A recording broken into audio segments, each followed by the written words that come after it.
DGISPR,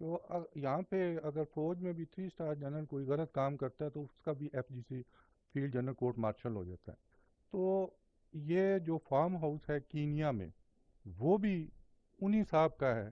تو کیا DG صاحب نے DGI صاحب نے بتایا کہ میں نے اپنے 2 افسران کو وڈرا کیا کہ انڈیپینڈنٹ انکوائری ہو یا جوڈیشل کمیشن جو بھی فیصلہ کرے, تو کیا اس شخص کو بھی لایا جائے گا کٹہرے میں جس نے یہ مرڈر کروایا؟ دیکھیے اس بارے میں ابھی کوئی بھی رائے قائم کرنا قبل از وقت ہوگا. میں نے پہلے بھی بات کی, ہمیں انکوائری کمیشن کی تحقیقات کی آؤٹ کم کا انتظار کرنا چاہیے. میرا یا آپ کا یہ حق نہیں بنتا کہ ہم یہ کہیں کہ کس نے یہ کروایا اور کیا ہوا. تحقیقات ہوں گی. میں نے آپ کے سامنے جو بھی چیز رکھی ہے وہ اس میں کوئی رائے نہیں ہے, وہ فیکٹس بیسڈ ہے.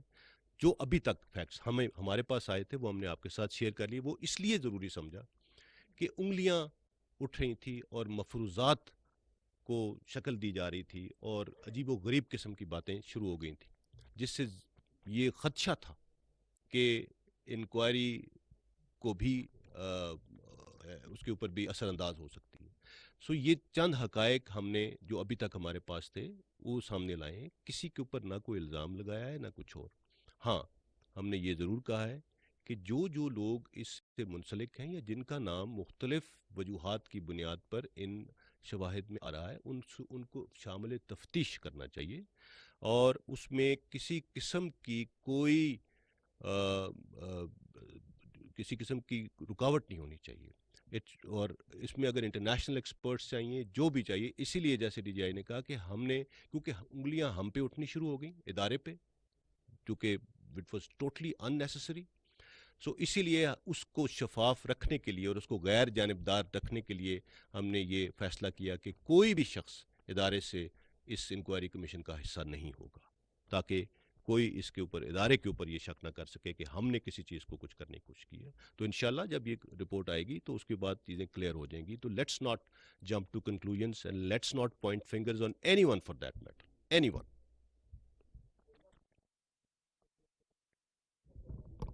سر السلام علیکم. اور پہلا سوال تو سر آپ سے DGI سے جنرل ندیم صاحب سے کہ آپ کا آنا یقیناً حیران کن چیز تھی. وہ کیا معاملہ تھا جس نے آپ کو مجبور کیا کہ آپ نے اپنا فیصلہ کہ آپ منظر عام پہ نہیں آئیں گے, یا آپ کا ادارہ جاتی فیصلہ جو اصول پر مبنی تھا, کیا یہ ارشد شریف کی شہادت ہے یا اس سے جڑا ہوا بیانیہ جس نے آپ کو یا آپ کے ادارے کو مجبور کر دیا کہ آپ اپنا اصول خود ہی توڑ دیں؟ دوسرا سر, آپ نے جنرل بابر صاحب آپ نے کہا کہ ارشد شریف کو سائفر بھی شاید غالباً دکھایا گیا. کیا یہ بھی ایک ایلیمنٹ ہو سکتا ہے ارشد شریف کو ٹارگٹ کیے جانے کے پیچھے, یا کوئی ان کو ٹریپ میں لا کر ان کو اس طرح سے الجھانے کے پیچھے؟ دوسرا سر, عمران خان نے خود کہا کہ میں نے بھیجا ارشد شریف کو, میں نے کہا ملک سے باہر جائیں, اور یہ کہ ان کے قتل کا منصوبہ مجھے بھی معلوم تھا. پھر KP گورنمنٹ کا تھریٹ لیٹر وہ ہم سب کو معلوم تھا, آپ نے وہ آج دکھا بھی دیا. کیا عمران خان کو کمیشن بلائے گا یا بلانا چاہیے, اور KP گورنمنٹ کو بھی CM کو بھی کیا کمیشن بلائے گا یا ان کو بلایا جانا چاہیے کہ انہوں نے بھجوایا, فیسلیٹیٹ کیا؟ عمران خان صاحب کا بیان بھی سامنے ہے. پھر آپ نے ایک بہت زبردست سوالات آپ نے ریز کیے جنرل بابر صاحب کہ کینیا میں اور UAE میں کون فیسلیٹیٹ کہاں سے, وہ بڑے پرٹیننٹ سوالات ہیں, ان کے جواب آنے چاہیے. ایک سوال آپ نے کہا کہ کس نے کس کو خبر دی ارشد شریف کی شہادت کی, تو جو ہمارے پاس اطلاعات ہیں ان کے مطابق تو خرم نے سب سے پہلے سلمان اقبال کو, فیملی کو بھی نہیں دی. تو یہاں پر جو کنیکشن ڈیولپ ہو رہے ہیں, کیا ان سب چیزوں کی بھی تفتیش اور تحقیق ہونی چاہیے؟ دوسرا سر, اسی سے جڑا سر, آپ نے بھی کہا کہ کوئی خطرہ نہیں تھا ارشد شریف کو پاکستان کے اندر. تو جب خطرہ نہیں تھا تو پھر جو لوگ بھجوانے میں ملوث تھے یا جنہوں نے ان کو اتنا خوفزدہ کر دیا, کہ ان سب سے تفتیش ہونی چاہیے؟ دوسرا سر, آپ نے کہا کہ لاسٹ سوال ہے, آپ نے کہا کہ ادارے نے فیصلہ کر لیا ہے کہ اے پولیٹیکل رہنا ہے. یہ فیصلہ ادارے کا مستقل ہے یا افراد سے منسلک ہے؟ ادارہ جاتی فیصلہ ہے یا یہ افراد کا فیصلہ ہے, یا اس کے بعد جب تبدیلیاں آئیں گی ادارے میں تو ہم وہاں پر بھی کچھ تبدیلی دیکھیں گے؟ یو لاسٹ کوشچن فرسٹ, کہ میں نے پہلے بھی کہا یہ ادارے کا فیصلہ ہے, یہ کسی انڈیویجول کا فیصلہ نہیں ہے. اور ہمارا ادارے کا ایک میکنزم ہے جس کے تحت سینئر ملٹری لیڈرشپ فریکوینٹلی بیٹھتی ہے اور مختلف چیزوں کے اوپر غور کیا جاتا ہے. So it was not a one of the scene. یہ ایک فیصلہ ادارے کا ہے اور انشاءاللہ ادارے کی آنے والی لیڈرشپ بھی اس پہ قائم رہے گی اور اس میں کوئی شک نہیں ہونا چاہیے. اور یہ کوئی فیصلہ ایسا نہیں ہے کہ اس کو کوئی آپ کہہ دیں کہ یہ کوئی بک سے باہر چیز ہے. It is part of the constitution of Pakistan and that is what we are sticking to. As far as آپ نے تفتیش کی بات کی تو دیکھیے میں نے جیسے پہلے بھی کہا کہ اس تفتیش کو مکمل غیر جانبدار اور شفاف ہونا ہے. اور اس میں جس شخص کو میرا خیال میں یہ سمجھتا ہوں کہ انکوائری کمیشن جو بنایا گیا ہے, اسی لیے میں نے کہا کہ ہائیسٹ لیول پہ ہم نے ریکویسٹ کی گورنمنٹ کو اور گورنمنٹ نے وہ اناؤنس بھی کیا ہے. وہ ہائیسٹ لیول کا انکوائری کمیشن اسی لیے ہے کہ وہ کسی کو بھی بلا سکتے ہیں, کسی سے بھی تفتیش کر سکتے ہیں اور ہونی چاہیے. اور اس واقعے کے جتنے بھی اینگلز ہیں, جتنے بھی اس سے ریلیٹڈ شواہد ہیں, ان کو پوری طرح سے پرکھنا ہوگا. اور جنہوں نے بھی اس بارے میں کوئی انفارمیشن شیئر کی ہے یا وہ انفارمیشن رکھتے ہیں, I am sure that they will be called upon and they will have to appear in front of the commission. آپ نے بات کی کہ یہ جو غیر سیاسی یا آئینی کردار تک محدود رہنے کا فیصلہ ہے, کیا یہ فرد واحد کا ہے یا ادارے کا ہے. میں نے آپ سے شروع میں کہا اس پہ بہت دن ادارے کی جو قائدین ہیں ان میں بہت بحث ہوئی. اس پہ ہر پہلو پہ غور کرنے کے بعد ادارے نے یہ فیصلہ کیا بحیثیت ادارہ کہ ہم آئینی کردار تک محدود رہیں گے. آپ کو یہ معلوم ہو جو اس فیصلے میں شامل تھے ان میں وہ لوگ تھے جو اگلے 15 سے 20 سال تک اس ادارے کی قیادت سنبھالنے والے. لہذا یہ فیصلہ فرد واحد کا نہیں ہے. دوسری جو آپ نے بات کی کہ کس چیز نے مجھے مجبور کیا, یہ لفظ ٹھیک استعمال ہوا ہے کیونکہ میری اپنی پالیسی تھی کہ میں نے تصویر بھی نہیں لانی اپنی. وہ یہ تھی کہ میں دیکھتا تھا اکثر کہ جیسے میں نے شروع میں کہا کہ ایک سائڈ پہ جھوٹ کو اتنی آسانی ہے, اتنی فراوانی ہے, اور ہمارے جو نوجوان ذہن ہیں وہ اس کو قبول کرتے جا رہے ہیں. اور مجھے کسی ذاتی چیز کی وجہ سے میں مجبور نہیں ہوا. جب میں نے دیکھا کہ اس سے ادارے اور ملک میں ایک فتنہ اور فساد پھیلنے کا خطرہ ہے صرف اس وجہ سے کہ جھوٹ کو جھوٹ ثابت نہیں کیا جا رہا یا سچ خاموشی پہ تولا ہوا ہے, تو اس لیے میں نے یہ خاموشی توڑی اور جو باقی باتیں میں نے آپ کو بتا دی ہیں. لیکن میں دوبارہ دہراؤں گا, غیر ضروری سچ میں پرہیز کروں گا.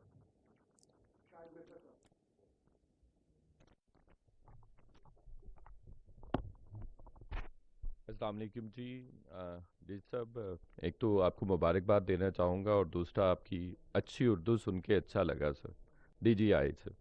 اچھا دوسرا sir, I have 2 brief questions جی. One is related to your agency جی.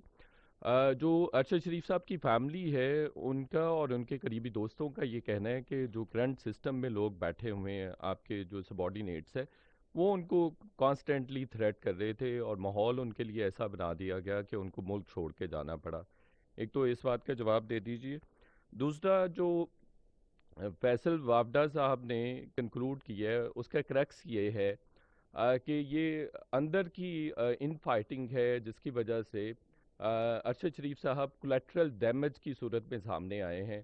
تو جس طرف انہوں نے پوائنٹ آؤٹ کیے ہیں فنگرز فیصل وافدہ صاحب نے, کیا ان کے اگینسٹ بھی وہ پریویس سسٹم میں بیٹھے ہوئے لوگ یا جو اتھارٹی تھے ان کی بات کر رہے ہیں, تو ان کے اگینسٹ بھی کوئی پروب انویسٹیگیشن یا کوئی کارروائی متوقع ہے؟ Thank you.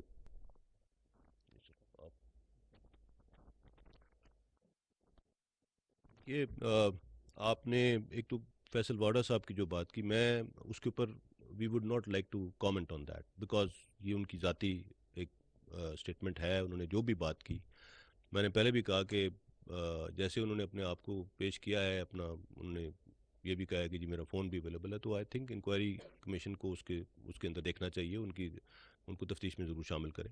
I am no position to comment on what he is saying and انہوں نے وہ کیا چاہتے ہیں. دوسرا سوال آپ کا کیا تھا؟ جی اس کے بارے میں I would request D G I would request. جو معلومات میرے پاس ہیں, ارشد شریف صاحب کے جو میرے ماتحت آفیسرز ہیں ان کے ساتھ اچھے تعلقات تھے, وہ ایک دوسرے سے ملتے بھی رہے ہیں ان کے جانے سے پہلے.